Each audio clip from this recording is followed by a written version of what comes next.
In this episode, we're diving into actionable steps you can take right now to improve your mental health and well-being. Our guest, Adam, a dedicated advocate for mental health and the founder and director of Arm for Life. Adam's mission is deeply personal. Having once faced his own struggles, including a planned suicide as a young man, he now channels his experience to empower others and fosters resilience. With over 20 years of experience working with youth, schools, and communities, Adam has helped countless individuals navigate mental health challenges and build better lives. Today, he'll share his powerful story and the critical strategies that can make a difference in your life. Welcome to the Growth Concept Podcast, where we explore transformative stories, actionable insights to help you achieve your best self. I'm your host, Kieran Upton, and today we're tackling a subject that touches so many lives, mental health. Let's break the silence. That's enough from me. Enjoy this episode.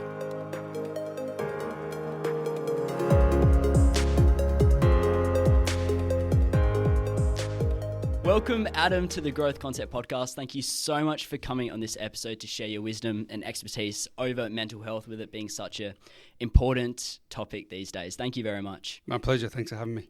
With viewing your LinkedIn, I noticed that you're specialised in more of the younger youth of people on the mental health side of things. Do you mind explaining to me why you do this and why it's so important to you? It's grounded in my story. So there's it's kind of naturally, organically spilling outside of schools. So we're starting to do a lot with with sporting clubs, with some MBL1 teams.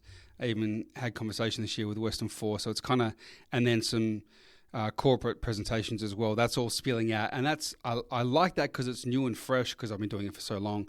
But schools will never change. It's kind of the heart of what we do, because of what happened to me when I'm speaking. Whoever I'm speaking to, actually, I always ask the question, what was school like for you? Because primary school was great for me, and high school sucked, and sucked in a big way. And so, do you think it was an age thing or an environment thing that impacted that?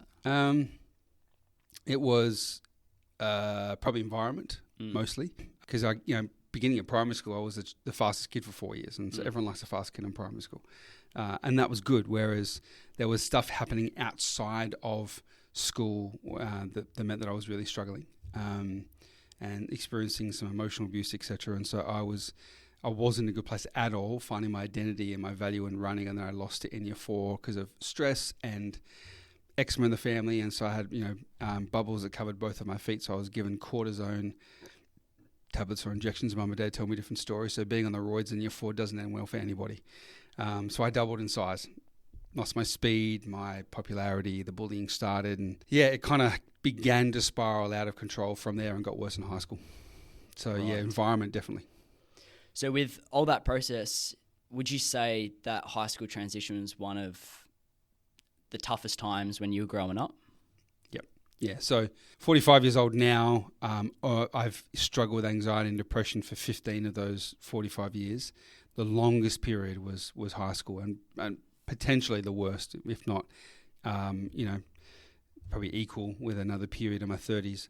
The bullying didn't really get severe until I hit high school. My own friends turned on me in year 7, so that wasn't good. And because of that, I didn't find friends until the middle of year 9. So I went a year and a half with no friends, and that meant that I was an open target for bullying. And so the bullying started day 1. It never stopped, to the point where by the end of year 12, 180 students, 90 to 95 guys, there were 58 guys that were bullying me every single day. Spoken to my old school, and I've stood at the graduating photo and counted because I don't have any photos of the period. But, parents divorcing in year 8 was tough, but the bullying was what caused, I had massive mental health issues in a period where no one was talking about it. So I had no idea what was happening. I just had extreme anxiety and depression. I would wake up feeling sick, afraid to go to school every single day. And you didn't feel like you could talk to anyone? I didn't know I should. So not only did I not feel comfortable talking to anyone, because I grew up with a very kind of old school army man, stoic type father. Yeah. So you man up and shut up and sweep it under the rug, and you just don't address it. I mean, parents went through a divorce. We never even talked about it at all. Not a single sentence was uttered about the fact that mum and dad were divorcing. They just got on with it. And so, being bullied every single day, that anxiety and depression led me to the point in the middle of year 10 of having a plan in place to take my own life. And that's how severe it got. and it didn't change until I got out of school. Yeah. So I passed year 12 by 2%, even though I was in the advanced classes in primary school in year 5 and 6 in the P8 program. So with all that being said, what do you feel is your true mission right now in life? It's hard to summarize. I think trying to create psychologically safe spaces for young people and equipping them with the tools to deal with the same stuff that I struggled with. So, I'm very open and real and honest and authentic about what I've experienced or what I've been through, and wanting to reach back and trying to help with the same stuff. Bullying was the first presentation that I wrote. There's 25 that we do now, but that's where it started, because that was the experience that I had. So wanting to reach back and help. I mentioned to you off air that my grandma's the reason why I survived my teenage years, and she was like an anchor for me, and trying to provide that anchor for other young people, whether it's the stuff we do in schools or the camps that we run, etc. So trying to basically arm people to deal with the problems they face, hence the name. That's kind of the mission and the drive, whatever avenue that takes. There's 25 presentations, 10 programs, 3 camps. So camps is in people can go to see that. Yeah. So we have 10 years ago, we started a resilience and mental health camp. That happens in July now, that runs out of the coldest place in WA. So kind of adds to the element of resilience. Yeah. That's really purposeful. We literally have emails from parents saying, I've got my son back, I've got my daughter back after 3 days, because it's purposeful. So we're away from general day-to-day life. We have a nutritionist who does food, so the food's legit, because I can't do proper dodgy camp food. They're running hard. There's like paintballing and archery tag, but then the presentations that we do in schools are embedded in the camps. So resilience and mental health is the focus for the July camp. The summer camp we do in January is a healthy relationships camp. So we're dealing with bullying, respect, dating relationships for the older ones, friendships for the younger ones. So we're really purposeful in what we do on the camps. Do you see big transformational differences in individuals during that short time frame? We do, even more so if they come over a longer period. Yep. But absolutely, you have kids rock up. I'm really observant, so I see things a lot, and you kind of have to be if you're overseeing stuff like that. Because last year was the first year we split the age bracket, because we got to 55 kids on a camp, which is too many, to be able to ensure that it's really, really safe. So we split the age bracket. So we have a junior camp, 11 to 13, and a senior camp is 14 to 17. And in that time frame, you see kids that turn up who really low self-esteem, not okay, struggling, not interacting with anyone, etc. And they've made friends by the end of the camp, or there's kind of real revelations that come as a result of, the experience on camp, or even maybe just afterwards, where we get the emails from parents or individuals personally emailing. One of the stories that we share is a 17-year-old girl 3 years ago came on a camp and got to the end of the camp and emailed me the day after saying, "You don't know this, but I had a plan to take my own life the day before camp. I can't believe in 3 days I've got hope and I've got purpose." She now leads on every camp. So these beautiful moments where... that story just gave me shivers. And we get them all the time now. One of them just on the camp, just gone. I was pushing myself too hard and I got sick as a dog by the end of the night before I left. Sat down with a guy who'd come on camp and had been coming for about 3 years as well. He came, and every camp he comes, he's sponsored. So we're always kind of looking for sponsorships, and we're able to sponsor him for every camp, because he's literally been caring for his mum, since 4. Wow. And he finally, we sat down together, first time coming back as a leader. And he's like, I came on the first camp just to get away from the environment that I was in. Got home, my best friend took her own life the day before my birthday. I planned to take my life after my birthday, and I sat down and read the notes from camp, and that's what saved me. And so then has come back to every subsequent camp, and is now literally in the last camp was the first time, and already coming back on the next one as a leader. These people experiencing that change and recognizing the value that they have, and they're wanting to turn around and help others do the same. Yeah, that's Man, it makes you think how many people struggled and took their own life. For example, when you were a kid. I want to know about your process in school. What was going on in your head, and what were you struggling with? Again, not knowing what was happening was hard because having because I speak all the way from, we have an early childhood specialist who does pre-primary to year 3, and I do the year 4s and up. And even when I'm speaking to year 3s and 4s, I'll be like, who knows what anxiety is? And 90% of hands go up. Who knows what depression is? 90% of hands go up. And they give me definitions. So they understand and they know. And we can say, I'm not sure if that's a good thing. I think awareness is important because I had no idea. I remember one morning feeling so sick that I vomited on my bed as I was making my bed in the morning. My dad walked in, and because my dad's like, hardcore army man, I literally said, "It's okay, Dad. I'm going to go to school." I'm vomiting while I'm explaining to Dad that I'm going to keep going. And he's like, he let me stay home that day, which was very rare. And I have a beautiful relationship with my dad now, by the way, like really, really beautiful relationship. And he always loved me. He's just, hardcore army man, Polish generation. So, yeah. And you were sick with that anxiety or depression feeling? Yeah. Wow. Yeah, I woke up feeling sick every single day of my high school life. So it was a very traumatic experience because there were so many guys that were bullying me. It was everywhere.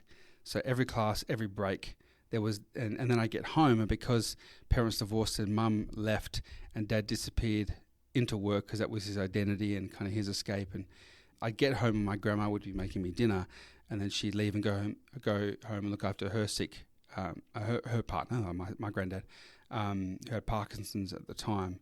And so then I would go, basically my brother just graduated. So I literally from like 13, 14 onwards would spend most nights alone. And so I went from this difficult environment at school to this difficult environment at home that, had kind of different impacts. So loneliness was a big factor for me for a long time. Just having no one to talk to. Yeah. And I suppose not being modelled to me, but then not knowing the importance of talking and discussing your stuff, like, expressing things, not suppressing and bottling things up, etc. And so I just was in such turmoil all the time, felt alone, felt like no one cared, felt like I had no value. All of these beliefs that you form because of the experience that you're in. And not a single adult ever asked if I was okay. And no one ever came into the school to talk about anything that we address, and no one in the school talked about it either. It was just put your head down, do your work, let's stop the fighting. That was it. And so I was, and what's interesting is for me that the coping mechanisms I use were all screen related. And so that's a part of why my story connects to this next generation coming through, because so many of their coping mechanisms are screen related. And I guess that's that sign of loneliness as well, because it's just you and your phone. Yep. And perpetuates the loneliness. It gives you this false sense of connection, but it's not real connection. So you don't get the benefits of connecting to people, because we're designed to do life in community. It doesn't work being isolated. We saw what happened in COVID. And in fact, you could argue that a lot of the issues that have gotten worse are because of COVID, because of the isolation that we experienced, even though it was short compared to other states. Yeah, so it was a massive factor for me. With your high school journey, you were saying in year 7, your friends literally left you and turned on you. When did this whole mental health problem become a true issue to you? Was it that time, year 7, or was it a bit further on? I don't know if there's a particular point. It would have started with that, because they didn't just leave me. A game of basketball turned to a game of keepy-off, and the guy had the ball, didn't like the fact that I caught up to him, so he started throwing punches and they all jumped in. And then they bullied me till the end of the year. So it wasn't just they left me, they turned on me. That's why I didn't trust anyone for a year and a half. That's why I didn't have any friends, because I was scared of it happening again. So, a lot of stuff eventuated from there. It essentially started there. Whether probably didn't hit its lowest point until probably year 9. And even though I found a friendship group, and by year 12 we had the largest group in the whole year, no one had each other's back. They weren't real friends. So I even through school, no matter what happens, no matter if you're the quickest kid, slowest kid that sits in the library at lunch, there's a label on your head from literally day one. And I find that stays with you until you're in the real world, I guess. Yep. Did you find your label was flicked on in a very negative way in year 7? Well, high school, I'm old enough, high school started in year 8. So I was, and literally the label was, I was the kid that got bullied, because there was so many that bullied me. I don't think I had any other label other than that. I was the loser kid that got bullied. Right. You were saying that your grandma essentially saved your life. I want to know about that. What did she do? Why did she do it? And how did this all come up? She just loved. So there's a lot of research around the fact that one healthy relationship with a trusted adult, like, dramatically reduces, risky behavior, impacts mental health, etc. From when I was 3 onwards, I was sent to her place every weekend. When I could choose, I kept going because it's the only place I felt safe, like truly, truly safe. And so I'd spend the whole 6-week holidays there. So it was. Why do you think you felt safe there compared to your own? She's just loving. Okay. She was, still to this day, I've never met anyone who was just so naturally loving and giving. She passed away at 93, so she had a long innings. In her 80s, like, there were kids. I remember walking in, that was sort of been 10, 15 years ago, walking in, and there was a spot where my brother and I had a photo up on above the fireplace, which never worked. And I remember walking in one day and there were 2 random photos of kids next to us. I'm like, who the heck are they? Oh, they're the kids from over the back, and they come over here and, wow. They need me to put a Band-Aid on. Or she became like the neighborhood nurse. It was just so naturally. She was a nurse in Germany during World War II. That kind of idea of just naturally loving and caring and giving, that was just her through and through. She was so self-sacrificial. And so that nature of wanting to reach out and help people is very much, it came from her for me. Was there specific things that she did? Like, was it a communication thing or just simply having... She had a real thick German accent. Right. And in fact, I didn't really talk to her about much because even in my 20s, I remember sitting down and saying, Oma's German for grandma. That was Oma, but Oma was because I couldn't say Oma when I was a kid, so Oma stuck. So Oma is the nickname we gave her. Oma, I made this mistake. I did this. Oh, no, you didn't know. Like, she literally thought I was perfect, which in one sense is lovely, to have someone love you that much, but in another sense isn't real. And so, I couldn't have real conversation with her because she would just be like, no, you didn't do that. I'm like, wait, I did. So because a part of that, I meant that I couldn't talk to her about stuff, but she just loved. So she would literally come over once parents divorced and my dad would leave at whatever time for work. My grandma would literally come over at 6:30 a.m. to bring me breakfast in bed to get me out of bed. And when I got home in the afternoon, she was making me dinner. So she literally just provided and loved and supported without ever even talking about anything. Wow. Yeah. You were saying that you planned suicide. How old were you then? 15. 15. Why? Things hit a point. I had found a community in a church. So the extended version, which I don't get to tell very often, 2 weeks after Mum left, I walked. Videos were, so screens. Yep. Movies were my escape. And my first job was in a video store at 15. And so back in the weather, there used to be things called video stores. I still remember them. I can't believe I have to explain what video stores are to young people. It's ridiculous. It's so much better than streaming. You guys, everyone under the age of a certain age have no idea what they're missing out on. I remember going to Video Easy with Mum. It was way better than streaming. Finding the best Scooby-Doo movie. That's right. Just looking on the shelf. I would spend hours looking on the shelves and choosing what you want. Especially when I was going to my grandma's for the entire weekend. I'd spend like 2 hours choosing 7 movies and then watch them on repeat over the weekend. Not great to be in front of screens that long, but that's another conversation. But walked back into 2 weeks after Mum left, walking to a new video store to find movies we hadn't seen. And there was a very attractive woman behind the counter. And so I asked to help out as a 13-year-old. And she said yes. Smooth. Thank you. I was helping out for, only a couple of weeks. And she's like, what do you do Saturday nights? I'm like, I sit at home and watch movies on my own. It's like, why don't you come to youth? So she picked me up, car full of girls. It smelled incredible. My brother and I, that's it at home. So, this whole sitting in the back, in the middle, surrounded by attractive women, and it all smelled good. I was like, what is this? And so I kept going and kind of found a bit of an identity there. But then the girl that I liked when I was 15 found out that I liked her and turned the whole youth group against me. And that was the night where, because it was kind of the last remaining place that I felt like I've kind of fit in somewhere, or I'd found a place where I can be accepted. So that was kind of the real kind of point where this is it. Things didn't really get better until I got out of school. Do you reckon it was a fair bit of emotion wrapped up, or it was that build up of the 1%ers over time? It was definitely built up. And I suppose when you feel like, you've got this one place where you can fit in and where you can belong, and then you lose that one place and you feel like you've lost all hope. And you got nothing and left. That's it, nothing left.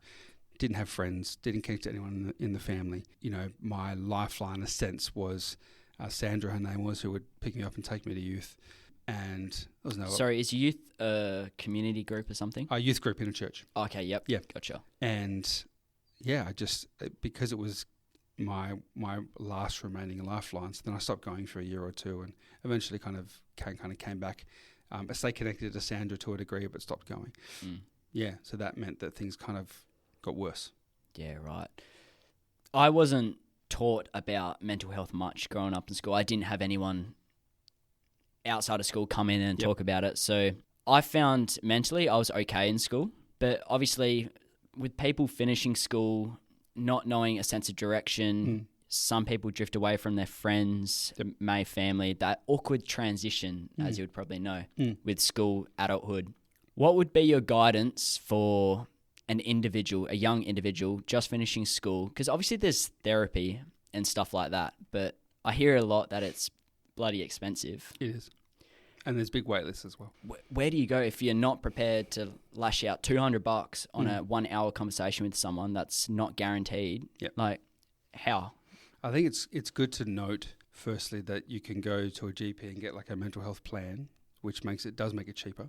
I got to the end of last year and knew that I wasn't in a good place. When you've been there for long enough or extended periods in your life, you can sense it and you can feel it coming. And so I knew I wasn't okay. So my brother's a clin psych, and so I called him. I was like, give me a really good psych. And so I started seeing someone at the start of the year, and went and got a mental health plan that covers, I think, 8, and then you can extend it to another 6. And that literally cuts like almost half the cost. Wow. So it's really good to know that, really important to know that. It can still be pricey depending on the situation that you're in. I don't say this because it's not a, hey, look at us and look at me. And I've had people say, like, I've even had some people say I went to a psychologist and a psychiatrist, and you're the only one that's helped me. And all it is just like looking at things practically. And pointing towards what can we do that practically can make a difference. Things like food, exercise, sleep, still talking, whether it's just a friend or whatever, getting stuff out and not bottling things up, the relationships you have around you. Like, there are real practical things you can do little by little. Anyone that says to me, whether I'm struggling with anxiety, I've got this going on or whatever, I'm like, food, exercise, sleep, they are my go-tos. Is that something that helps you through 100%. Your mental health? Big time. Yeah, because the food you put in dramatically changes how you feel. Like 90% of our serotonin is in the gut. And so we want to make more serotonin. What kind of food are you eating? Anytime someone says to me they're anxious, I'm like, what did you eat today? Get into the gym this afternoon. Because if you're eating the right foods and you've got more of amino acid in your system called tryptophan, and you get into the gym, all of your amino acids are poured into the muscles except that tryptophan. So you get not only get endorphins like any exercise, you get a boost of serotonin when you walk out of the gym. And so food and exercise, but then funnily enough, the body uses serotonin to make melatonin, so it can actually help your sleep as well. Right, because that's something I've always thought of, because I've always been mentally okay, let's just say that. And I think that's because you mentioned healthy foods. I didn't know that. So with someone that may be struggling with anxiety, depression, or any other mental health problem, do you think is there a certain part of the sleep, food, and exercise you would recommend start on? Food. Yep. Why is that? I remember, so a self-esteem session that we do is probably the most important, in my opinion. And I remember, it was 10 years ago, and I was doing a session for a group of models, 14 to 24-year-old models, and one of them, who was a professional model at 24, came up to me and said, clinically depressed, my story resonates with yours. Can we do like a one-on-one? And so we did 1 hour. Literally, all we did was 1 hour. And we basically talked about food the entire hour. Cut these foods out and add these foods in. Yeah. Because there are a group of foods called good mood foods that literally can increase serotonin. And is this someone, like anyone can search this up? Yeah. Just search up good mood foods. A lot of them are fat-based because the brain's made 60-70% of fat.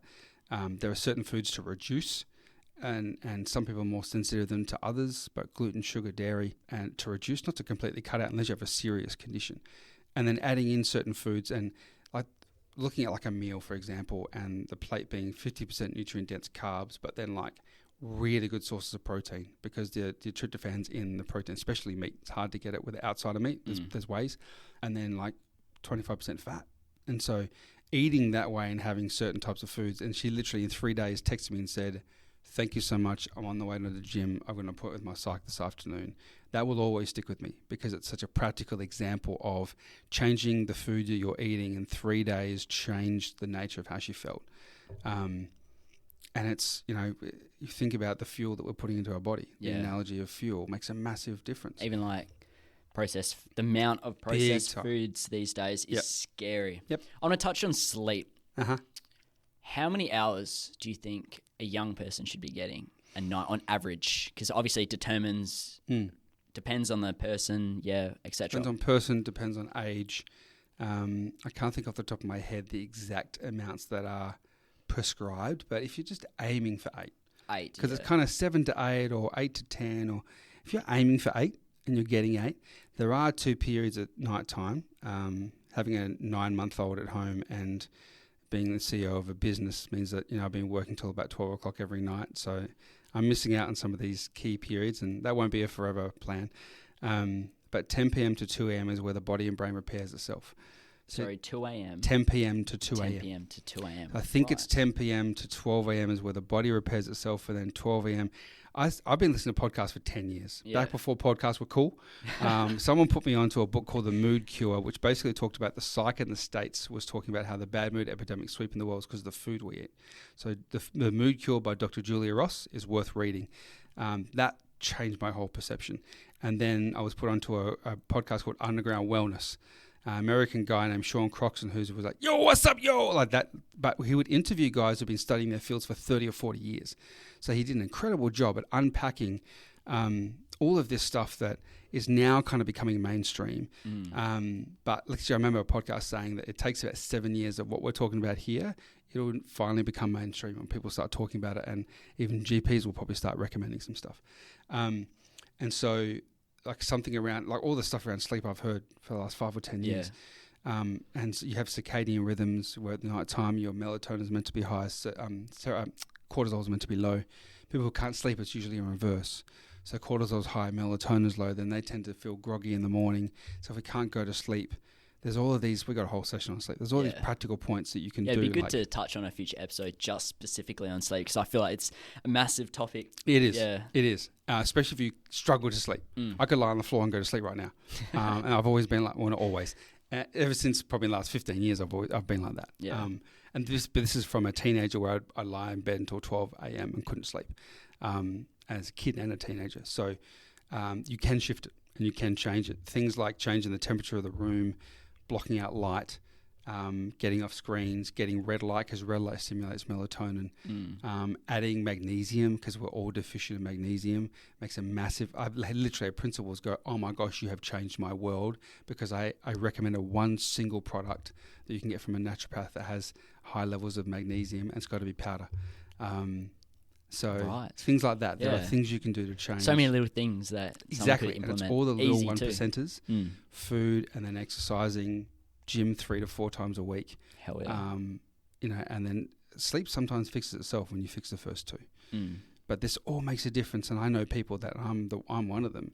If I stop going to the gym, I get an injury. I've got scoliosis, so I've popped out my L3, 4, 5, and sacrum numerous times. I just came off 2.5 weeks ago. I woke up, my sacrum was popped out, and I lost my voice. So that was an interesting. What, just while you slept? Yeah, I had a bombshell dropped on me the day before, and my body fully freaked out. Like no joke. So I had to cancel a 2-hour resilience workshop with an international accounting firm, which sucked. And then I had to fly to Esperance that night with a popped out sacrum. So I had 2 emergency chiropractic sessions that day to try and bring a bit of alignment, but didn't come good until about Tuesday or Wednesday the following week. But yeah, but I know if I stop moving, then I'm done. Yeah, I can resonate with that. I'm massive into my gym and running. Yep. And even that mentally is so rewarding. It is. I feel like it's definitely underspoken, underthought of, if that makes sense. Even with running, you're getting your endorphins. Any movement or exercise you do, yoga, Pilates, you're getting endorphins that are released. The difference with the gym is that you get that extra bonus serotonin, which you need, because anyone who's struggling, we need to boost serotonin, or the good mood hormones at least anyway. So serotonin, dopamine, and oxytocin. We need to boost them in healthy ways so that we can, it starts to have an impact on how we feel, generally speaking. Yeah, very valid. I want to know, what do you do to look after yourself now? I'm in a bit of a deficit at the moment. I'm aware of my deficit at least. Right. So, I've kind of we're on the precipice after 13 years of getting our charity status. So it's been a long journey. We operate as a business for 11 years, decided we need to be a charity, and it's taken 2 years to get to where we are. And as I'm told, we'll start 2025 as a charity. So it means that I've been kind of holding everything together as the CEO, as the guy who runs the ship. We have over 50 team members. Wow. We're in 3 to 13 schools a week, flying on Sydney to New South Wales because I've been going there once a term. Looks like Adelaide and Melbourne might be starting to pick up as well. Next year might be South Africa and UK. I went to South Africa in 2020 and they've wanted me to come back since. And I spoke in a prison. The last 2 years spoke at Wooroloo prison, and someone who was in there just over a year ago, literally emailed me like a month ago and went, I finished my stay in the UK and now I'm out, and I want you to come over and speak in schools with me over here. So, wow, I don't know where it's going, but well, congratulations, man. Seems like you got a good amount of momentum and a good team behind you. Exactly, and we couldn't do what we do without the team that we have now. But it means that I'm in a deficit. I've been holding things for too long. I've been, 3 kids with a 9-month-old at home. As well as this business. The business. And so to be honest, I try and balance things out. Because I'm working late all the time, I'll go to the gym during the day. So like, even planning this interview, when you said, no weekends, I was like, man, hats off to you. That is such a good skill. Just be like, no. I can't. I grew up, again, love my dad, very close relationship with my dad. I grew up with an absent father. And so I made a promise that I wouldn't be that. Sunday I'm flying to New South Wales. I'll be there for 9 or 10 days or so. I'll do that once a term. That's it. Like if I travel during the week. My 13-year-old's with a previous marriage, and so I get him Saturday afternoon. He goes back Tuesday morning. And so I don't remember the last time I did something on a Saturday night. It's fine. That's my time with him. We'll watch a movie. Like I'm literally, as a movie guy, I've got all this long list of movies that I'm taking him through at the moment. He loves the movies I love, which is working for me. That's cool. But that's and I know his love language is quality time. So then that's what we're doing. And I have a beautiful, both the 13-year-old and 4-year-old. I have a great relationship. 4-year-old is a weapon, and so he is full on. But when the weekend comes, he is a daddy's boy. He's all over me. That's so cool. But that's important to prioritize. So moving forward, where do you see yourself mentally, or your future vision on where you feel Armed for Life will go? For me personally, all I am is a CEO and the lead presenter, and every single other role is filled by other people. Once we can get funding's the problem. We've been a money in, money out organisation for 13 years because we're a business. So probably hit in June. We're the single organisation that I know that's going into schools that isn't a charity. We're the only one. Every other organisation is a charity, and so they have... What do you need to do to become that charity? Because you imagine need sponsors and stuff to keep it all going, or... To become a charity, no. You go through the process of applying. You need to apply with Department of Mines here, then ACNC, which is the national registration, and then you get your DGR status, which is the tax deductibility. Yep. And so we've got DMIRS. We're now just all waiting on ACNC, and then apparently DGR is pretty easy. But moving from a business to a charity, that's the hard part. Whereas if you just start from a charity from the get-go, fine. But swapping over has been the difficulty in figuring out what to do. And so there's been a very, very long process there. Especially if you have employees under you.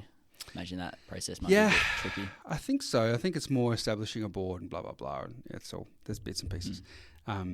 But me just switching out my role and doing less so that I can maintain what I'm doing and not burn out. As well as relationships. Because that's one thing I've found too with, when was the last time were you truly present in your relationship? Whether it was your son, daughter, mum, dad, partner, whatever. Like when you got so much stuff on your mind, I have to do this. Oh, I have this email to reply to. Oh, this phone call. It's like, but put all that aside, focus on the now. Yep. Because the now is certain. The future is to a degree uncertain. Yeah, I feel like that's been a big learning curve for me the past few months. Yep.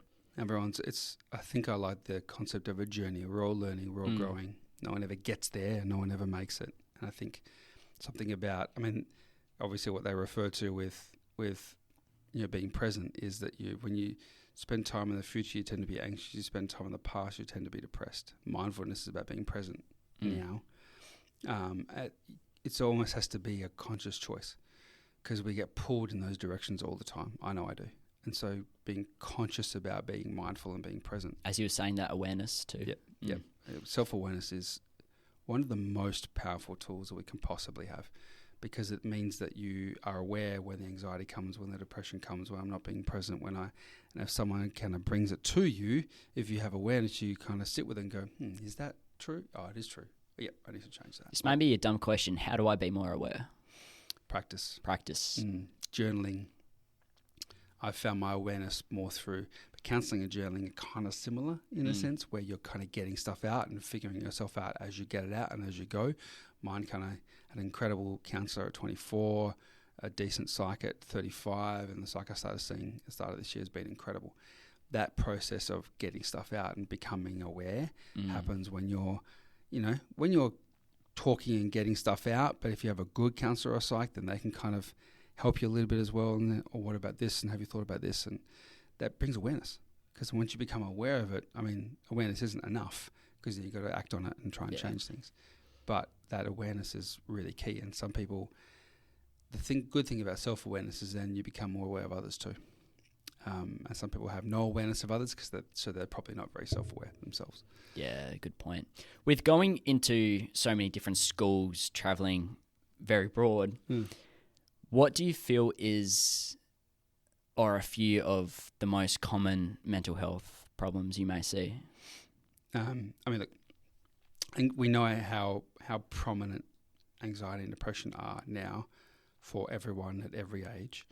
We know that in 2013, when smartphones were released, there was a spike in both anxiety and depression, a massive spike. Did that correspond with suicide rates? I don't know the numbers off the top of my head, but I would suggest so. Yeah. We know suicide's always been around. We know that it's been a factor. We know certain brackets of society are more susceptible to suicide. Men in their 40s, it leads the numbers, but teenagers are pretty high too.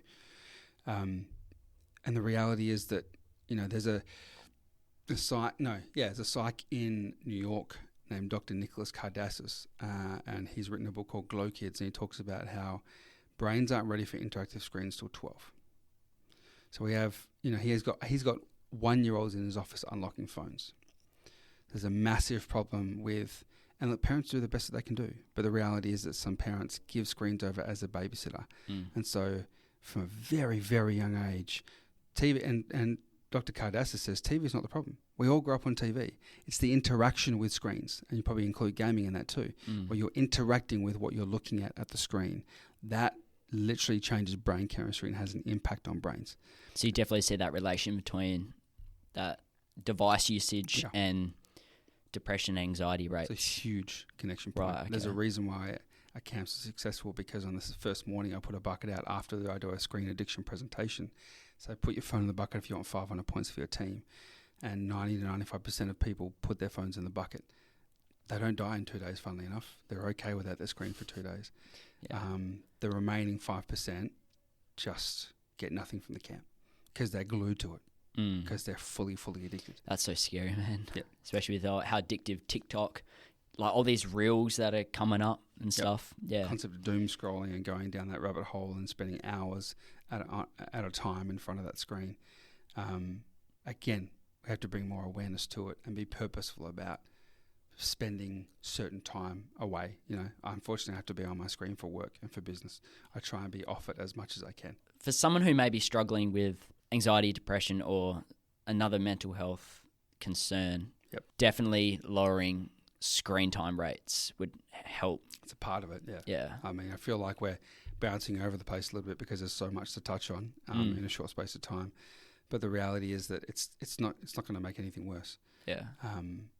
But unfortunately, it sits in that space where we're probably addicted and don't know it. So try and remove your phone for a certain period of time. It feels uncomfortable because like a part of myself is gone. That alone should be scary. Yeah. So I'm like, crap, I feel like, where is it?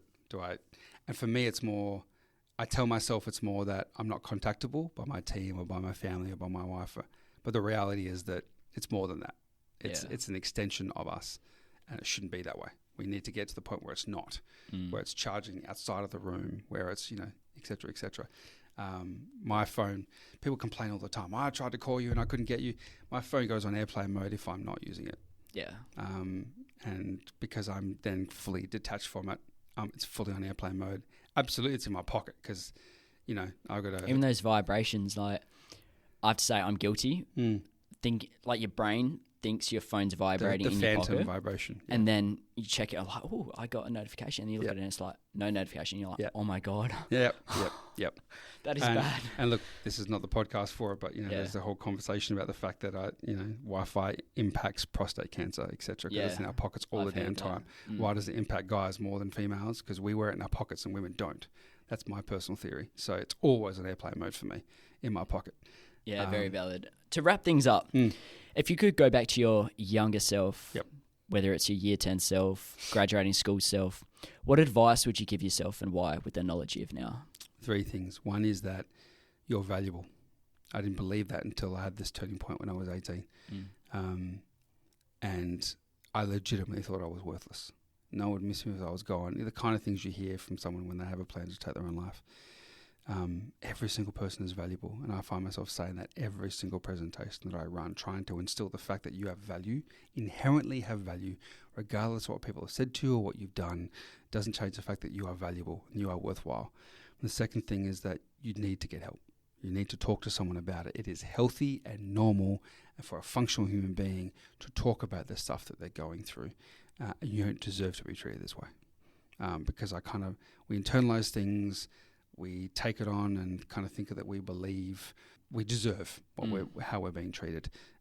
Those are the 3 things that I'd say to myself. Yep. For someone who's maybe struggling severely with mental health, even considering taking their own life, what resources can they turn to right now to help them overcome this if they do not have anyone to talk to? Yeah, I mean, it's good to mention that. I think that talking to someone in person is always better. Yeah, why is that?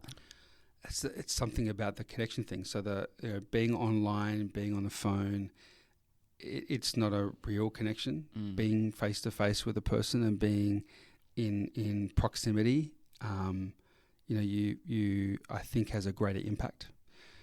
It can be more confronting, so it can be harder. And so if we don't feel comfortable doing that, that's fine. The priority is just getting it out. Yep. Right. I love Inside Out movies are very, very good, and Inside Out 2 I think is probably even better than the first one, to be honest, in terms of there's a point where they all get put in a jar and they're like, I'm a bottled emotion. Like it's what we do is we bottle things up and we push it down. One of the guys that I connected with in the UK a couple of years ago, his motto was express, don't suppress. I love that. Express, don't suppress. Yep. We have to get stuff out, because if we don't get it out, we get stuck in it. So we have to find a way to get it out, whatever that is. And so in person's better, and if not in person, online. Kids Helpline, there can be a wait time, but Lifeline you'll always get through. The lead trainer for Lifeline, Brooke, has come on as a presenter for us this year, and so I know because she trains all the receivers and the guys that people are taking the calls. She's very, very good. So they're all getting good training, and you can always get through on Lifeline. So whatever number is out there specific to the experience that we're having, because there's lots of different numbers that we can call, Lifeline is a good go-to. For sure. Well, thank you so much, Adam, for the opportunity to have this conversation with you. I'm so grateful. Thank you very much, Adam. My pleasure, man. Thank you so much, Adam, for sharing your story and the incredible work you do with Arm for Life. All of Adam's resources will be linked in the show notes below. To our listeners, if today's episode resonated with you in any sort of way, all I ask you is to share this episode with someone who needs to hear it, and leave us a review on how you thought this episode went. It really helps us to spread the word and for us to improve. Thank you so much. Until next time, keep growing.